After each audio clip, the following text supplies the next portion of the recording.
Hello everybody, this is Krunal Nayak, your registered migration agent. स्वागत करता हूं आप सबका आज के हमारे सेशन में। और आज जानते हैं सब क्लास 407 वीजा के बारे में।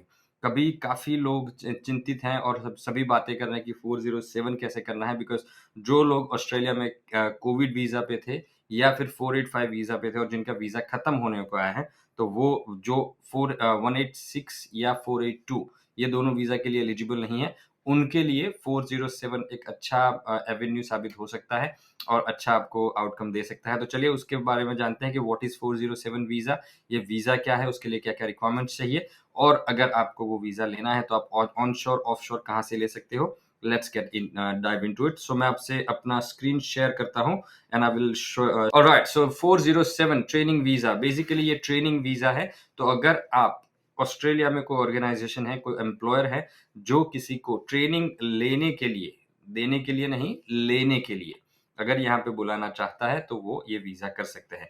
सो this visa allows to take part in work place based occupation training activities to improve your skills and job area of tertiary study, field expert और in professional development training program in Australia. तो अगर Australia में ऐसा training programme होना चाहिए कि जो आपको ट्रेनिंग दे सके और वो ट्रेनिंग लेने के लिए आप ऑस्ट्रेलिया आ सको, तो उसके लिए ये 407 वीजा है। उसमें आपको स्पॉन्सर चाहिए, विदाउट स्पॉन्सर आप ये वीजा अप्लाई नहीं कर सकते हो। इसमें कोई ऑस्ट्रेलिया का बिजनेस जो होगा, same like 482 and 186 visa, they have to sponsor you. लेकिन 186 में 3 साल का रिक्वायरमेंट है, 482 में 2 साल का रिक्वायरमेंट है और ये 407 में सिर्फ 1 साल का रिक्वायरमेंट है।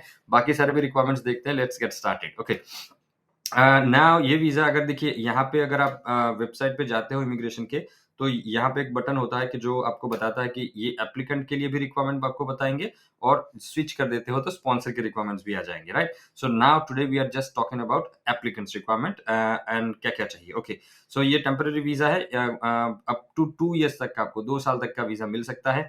उसकी फीस सिर्फ $405 है, ज्यादा नहीं है, तो that's really nice. Processing time उसका काफी क्विक चल रहा है अभी, नॉट लेस देन 59 डेज है ना, तो दैट्स वेरी गुड। एंड यहाँ पे आप क्या कर सकते हो, ये वीजा पे सिर्फ आप आके वर्क प्लेस ट्रेनिंग कर सकते हो। वो वर्क प्लेस ट्रेनिंग आपका स्टडी का हो सकता है, आपके करंट ऑक्यूपेशन में हो सकता है, या फिर आपके जो भी फील्ड ऑफ एक्सपर्टाइज है आपका उसमें हो सकता है। एंड ये उसके लिए रिक्वायरमेंट है कि आपको स्पॉन्सर होना चाहिए, मतलब यू मस्ट बी स्पॉन्सर्ड, आपको किसी को स्पॉन्सर करना पड़ेगा।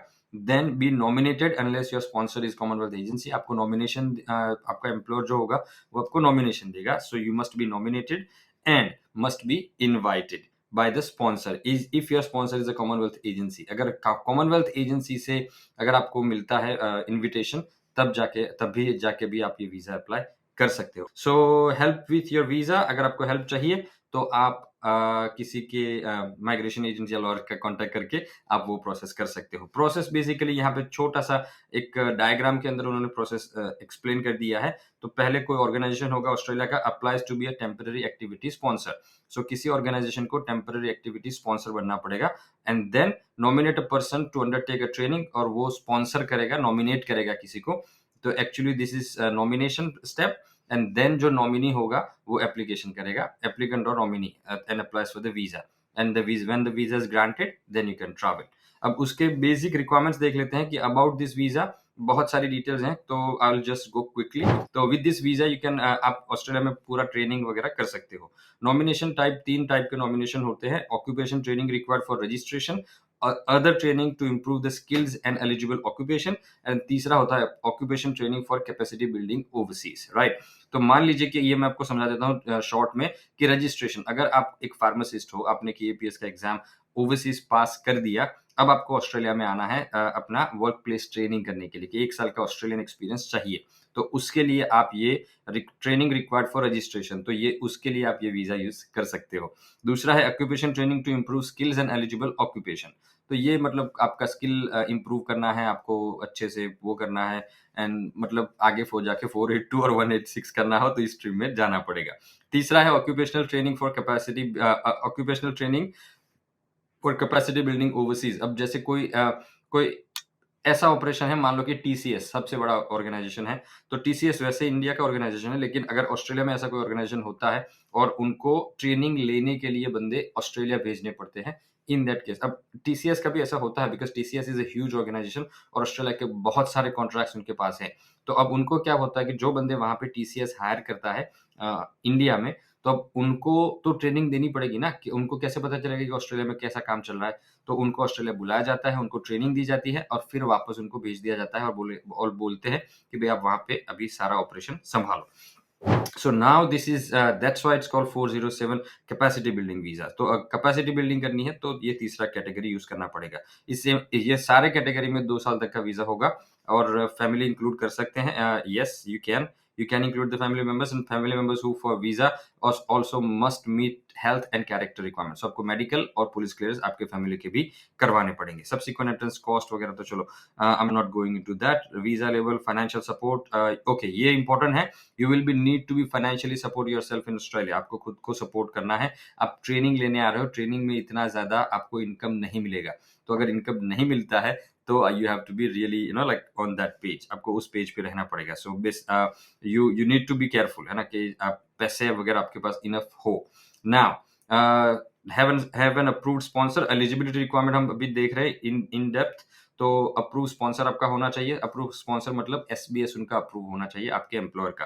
तो एसबीएस आपका कैसे भी आपको दूसरा हमारा वीडियो देखना पड़ेगा उसके लिए, एसबीएस के लिए कि what is SBS and SBS कैसे अप्लाई करना है। दूसरा है कि मस्ट बी नॉमिनेटेड। तो आपको नॉमिनेशन मिलना चाहिए और इन तीनों में से एक कैटेगरी में नॉमिनेशन मिलना चाहिए। आपका एज मस्ट बी 18 ईयर्स और ओल्डर। 18 से साल से नीचे के बच्चे ये वीजा अप्लाई नहीं कर सकते। I don't know why this there and have this visa if you are applying in Australia. अगर आप ऑस्ट्रेलिया में ही कर रहे हो then you must be holding current temporary substantive visa that is not 403-771 और स्पेशल पर्पस वीजा। अगर आप ऑस्ट्रेलिया में हो तो आप तीनों में से ये 3 नहीं करने हैं। इसके अलावा के बाकी के कोई भी वीजा आप अप्लाई कर सकते हो, कोई बात नहीं। Now if you are in Australia you do not need to hold you are not if you are in Australia and do not hold a substantive visa मतलब ब्रिजिंग वीजा हो गया। अब ऐसे अगर सब्सटेंटिव वीजा होल्ड नहीं कर रहे हो दैट मीन्स कि अगर आप bridging visa hold because bridging visa is not a substantive visa. तो आप ब्रिजिंग वीजा पे हो तब की बात हो रही है कि if you are in Australia and do not hold a substantive visa your last substantive visa must not have been one of the above visa and your application must be made within 28 days. तो within 28 days के अंदर अंदर आप ये application कर सकते हो। अगर मान लो कि आप स्टूडेंट वीजा पे थे एंड स्टूडेंट वीजा आपका खत्म हो गया और आपने वीजा अप्लाई नहीं किया, आप इलीगल हो ऑस्ट्रेलिया में, तो भी विद इन 28 डेज आप यहाँ पे कर सकते हो। ये क्लोज के अंडर में कर सकते हो और ऐसा काफी लोगों के साथ हुआ है एंड उनका वीजा भी आ चुका है। तो yes you can do that. Then meet your health requirements. आपके हेल्थ मेडिकल्स करने हैं, एडिक्वेट कैरेक्टर होना चाहिए, पुलिस क्लियरेंस करने हैं, हेल्थ इंश्योरेंस लेना है आपको। वो विजिटर हेल्थ इंश्योरेंस जो वर्कर्स का होता है वो आपको स्पेशली लेना पड़ेगा। कुछ केसेस में एम्प्लॉयर्स प्रोवाइड करते हैं, कुछ केसेस में आपको खुद से भी करना पड़ेगा। Genuine temporary entrance GT statement आपको लिखना पड़ेगा and have a level of English which is functional English. Functional English होना चाहिए। फंक्शनल इंग्लिश क्या होता है तो यहाँ पे देख सकते हो आप कि एटलीस्ट 5 ईयर स्टडी और ये फंक्शनल इंग्लिश के सारे एग्जांपल्स हैं। और स्पेशली अगर टेस्ट में जाते हो तो आईएलटीएस में average band score of 4.5 based on all 4 test component. Right, average score यहाँ पे ईच भी नहीं बताया कि ओवरऑल आपका टोटल 4.5 बैंड होना चाहिए। एंड टोफेल में 30 का स्कोर करना है चारों कंपोनेंट का मिला के, मतलब it's very very less English requirement है ना। तो now just going back to that. So English requirement functional हो गया आपका। Genuine temporary entrance and yes sign the Australian value statement. वो सभी में सेम ही होता है वैल्यू स्टेटमेंट। तो कोई भी वीजा ऑस्ट्रेलिया का करते हो आपको अप्लाई करना ही करना है। You can go without that. Alright, so not had visa cancelled. पिछला आपका कोई वीजा कैंसिल और रिफ्यूज नहीं होना चाहिए। रिफ्यूज अगर होता है ऐसा नहीं कि अगर पहले रिफ्यूजल है तो नहीं कर सकते हो, कर सकते हो, लेकिन yes there are some limitations, कुछ लिमिटेशंस होती है। तो अगर आपका वीजा रिफ्यूज हुआ है पहले तो you have to be little careful. आपको थोड़ा सा केयरफुल रहना पड़ेगा। Step by step process. पहले आपको first is that you have to arrange details. आप अपने सारे मेडिकल्स ये वो सब कुछ अरेंज करवा दीजिए। उसके बाद वो बोल रहे हैं आपको पहले डॉक्यूमेंट्स गैदर करने हैं। डॉक्यूमेंट्स कौन कौन से चाहिए? Provide accurate information first is your identity documents, आपके सारे ID documents will refuse your visa application if you might not grant visa for 10। अगर आप आइडेंटिटी फ्रॉड में पकड़े जाते हो तो आपके ऊपर 10 साल का बैन लग जाता है। तो आईडी डॉक्यूमेंट्स, अपने नेशनल आईडी कार्ड, पासपोर्ट, ये वो आपको प्रोवाइड करना है। देन स्पॉन्सर्स डॉक्यूमेंट, आपको स्पॉन्सर के डॉक्यूमेंट कि स्पॉन्सर का अप्रूवल लेटर और स्पॉन्सर का नॉमिनेशन अप्रूवल लेटर, ये दोनों आपको करने हैं, या फिर नॉमिनेशन का रिसिप्ट भी आप अटैच कर सकते हो। And written statement from the sponsor that they will meet the sponsorship obligation if you and all dependent family members include in your application। तो स्पॉन्सर को एक लेटर भी लिखना पड़ेगा। Then volunteer documents, volunteer documents में क्या होता है, if this is a volunteer position then you can sponsor to need complete acknowledgement and unpaid placement forms। so unpaid placement forms आपको ये फिल करने पड़ेंगे अगर ये वॉलंटियर पोजीशन है। तो आप वॉलंटियर भी आ सकते हो कि कोई कंपनी है जो आपको ट्रेनिंग देना चाहता है, या फिर आपकी ही कंपनी आपको ट्रेनिंग देना चाहती है लेकिन अनपेड ट्रेनिंग देना चाहती है, वो लोग पे नहीं मिलेगा आपको, तब जाके आपको फाइनेंस आपका खुद का आपके पास होना चाहिए। सो वॉलंटियर डॉक्यूमेंट्स में ये दो फॉर्म्स आपको साइन करने पड़ेंगे, स्पॉन्सर और एप्लीकेंट को। And then financial support documents में bank statements, letter from financial institution, employment contract document showing allowances, accommodations, वो सारे कि भाई हमें हमारी कंपनी अकोमोडेशन दे रही है, ये सब दे रही है। तो that's something you need to do that. If you are currently or were previously in a AusAID or foreign aid support, चलो ये नहीं होता है हमारे लिए, तो just quit skip that. Alright, and health insurance, तो हेल्थ इंश्योरेंस तो एडिक्वेट चाहिए सबके लिए। एविडेंस ऑफ इंग्लिश, आप अगर फंक्शनल इंग्लिश का, आपका इंग्लिश का टेस्ट या कोई भी मतलब इंग्लिश में स्टडी की है आपने, प्रीवियस स्टडी आपके इंग्लिश में है, तभी जाके आप फंक्शनल इंग्लिश का रिक्वायरमेंट मीट कर सकते हो। 1 ईयर आपका बैचलर्स या मास्टर्स फुल इंग्लिश मीडियम में है, तब जाके आप ये फंक्शनल इंग्लिश का रिक्वायरमेंट वैसे भी मीट कर लेते हो। You don't have to give the test. And अगर आपने इन 5 कंट्री से आपका रेजिडेंट हो, पीआर हो, वहां पे सिटीजन हो, इन दैट केस आपको यहाँ पे कोई किसी की जरूरत नहीं है। दूसरा है work place based activity document. यहाँ पे थोड़े से डॉक्यूमेंट्स कॉम्प्लेक्स होते हैं, तो जो कौन सी एक्टिविटी करनी है वो सारा आपको एक्सप्लेन करना है। उसमें training plan is the main document. Training plan देना पड़ता है कि आपकी कंपनी आपको ट्रेनिंग देने के लिए यहाँ पे बुला रही है, तो क्या ट्रेनिंग देने वाला है, उस ट्रेनिंग के बाद उसका आउटकम क्या आएगा। तो वो एक इंटेंसिव डॉक्यूमेंट होता है, यूजुअली जो ज्यादातर लोग खुद से नहीं बना पाते, है ना। तो they outsource experts to do this drafting and all that. तो वो ड्राफ्ट करके कंपनी के मुताबिक and then they do it. So yes, that is pretty intense document. और उसमें आपको गवर्नमेंट एजेंसी आपका खुद का सीवी भी देना पड़ेगा, एंड रजिस्ट्रेशन और लाइसेंस। मान लो कि फार्मासिस्ट, डॉक्टर ऐसे आप अप्लाई करते हो, इन दैट केस आपको ये भी प्रोसेस करना पड़ेगा। Professional development document, so same thing, it's getting like मैंने जैसे बताया कि ये पूरे professional development, occupational training and required registration, इसके भी डॉक्यूमेंट, ये सारे इंटेंसिव डॉक्यूमेंट्स होते हैं। तो ये सारे मतलब there is no set format of this document. ये फॉर्मेट मान लो कि पासपोर्ट का एक सेट फॉर्मेट होता है, तो यहाँ पे देखिए, must provide a letter from the relevant regulatory body of the occupation in Australia or your home country. This letter must name you, state the nominated training is necessary, or you get the registration, membership, or licensing to work in the position. If you are a health practitioner and treating patients as a part of occupational training, you must have a letter from the relevant registered authority or regulatory body।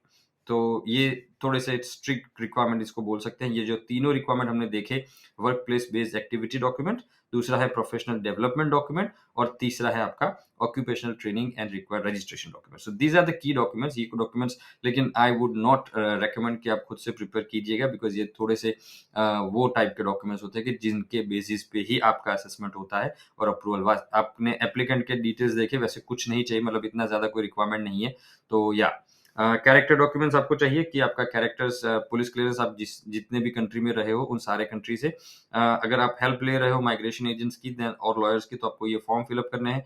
Partner के document आपके, उनको भी आपके उनके ID, उनके marriage certificate सारे देने हैं, relationship, joint bank account, billing के स्टेटमेंट्स। अगर आपके बच्चे हैं, डिपेंडेंट्स हैं आपके अंडर 18, तो आपको उनका 1229 फॉर्म फिलअप करना पड़ेगा, and then you can prepare your application. तो बेसिकली अगर आप पूरा देखें तो इसमें इंग्लिश का रिक्वायरमेंट बहुत कम है, एक्सपीरियंस का रिक्वायरमेंट बहुत कम है, जो आपको मतलब 1 साल का है एक्सपीरियंस का रिक्वायरमेंट, मिनिमम 1 ईयर एक्सपीरियंस चाहिए। एंड अपार्ट फ्रॉम दैट इतने कुछ ज़्यादा रिक्वायरमेंट्स नहीं है। रजिस्ट्रेशन वगैरह के लिए आ रहे हो तो तब तो ये सबसे अच्छा वीज़ा है, लेकिन अगर आप सिर्फ काम करने के लिए आ रहे हो, कि उसके बाद 482 करने के लिए आ रहे हो, तब जाके आपको थोड़े बहुत डॉक्यूमेंट्स में थोड़ा केयरफुल रहना पड़ेगा। Other than that it looks pretty nice, बहुत अच्छा वीज़ा है और इसका रेशियो, वीज़ा आउटकम का रेशियो भी बहुत, बहुत, बहुत अच्छा है। सो आई आई हाइली रिकमेंड कि जो लोग ये स्पेस में हैं जहाँ पे उनका एम्प्लॉयमेंट हो रहा है या फिर उनका 2 साल का एम्प्लॉयमेंट नहीं हो रहा है 482 वीज़ा के लिए, तो वो लोग ये वीज़ा का यूज़ करके ऑस्ट्रेलिया आ सकते हैं 1 साल के एक्सपीरियंस के बेस पे and then they can further process their migration process 482 and उसके बाद 186। लेकिन अगर आपको इसके बारे में कुछ भी हेल्प चाहिए, हमारी हमारी कोई भी सहायता चाहिए, तो आप हमें कॉन्टैक्ट कर सकते हो। मेरा नाम है Krunal Nayak, I am a registered migration agent and I can certainly help you with all the employer-sponsored visas. Thank you very much for watching this section of our session, and I will see you in the next. Thank you.